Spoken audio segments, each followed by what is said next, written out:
భక్తివర్ణ ప్రేక్షకులకి శుభోదయం. 15/4/2024 స్వస్తి శ్రీ చాంద్రమాన శ్రీ క్రోధినామ సంవత్సరం ఉత్తరాయణం వసంత ఋతువు చైత్రమాస శుక్లపక్ష సప్తమి సోమవారం. సప్తమి మధ్యాహ్నం 3:51. పునర్వసు నక్షత్రం పూర్తిగా ఉంది ఈరోజు. వర్జ్యం సాయంత్రం 5:45 నుండి 7:25 వరకు. దుర్ముహూర్తం మధ్యాహ్నం 12:24 11:42 వరకు. మధ్యాహ్నం మళ్ళీ 2:53 నుండి 3:42 వరకు దుర్ముహూర్తాలు. మళ్ళీ సూర్యోదయం 5:49, సూర్యాస్తమయం 6:11. అమృతగడి తెల్లవారుజాము 3:42 నుండి 5:22 వరకు.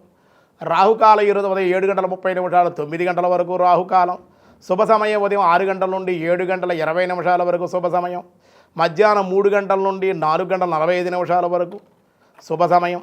సుకర్మ రాత్రి 7:22, వని మధ్యాహ్నం 3:51, విష్టి తెల్లవారుజాము 4:48. సప్తమి సోమవారం కాబట్టి అన్ని కార్యాలకి ఈరోజు అనుకూలంగా ఉంది.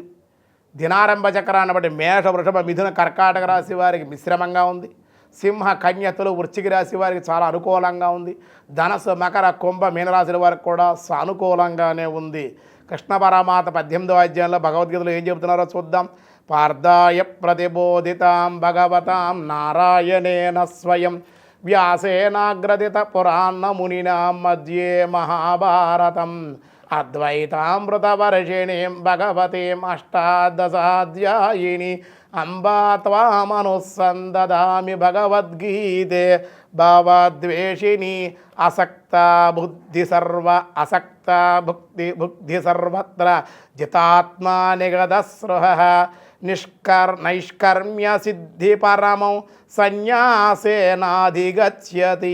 ఓ అర్జున, ప్రాపంచిక విషయములన్నింటి యందును ఆసక్తి లేనివాడును, స్పృహరహితుడును, అంతఃకరణను జయించిన వాడును అగు పురుషుడు సాంఖ్యయోగం ద్వారా పరమశ్రేష్టమైనటువంటి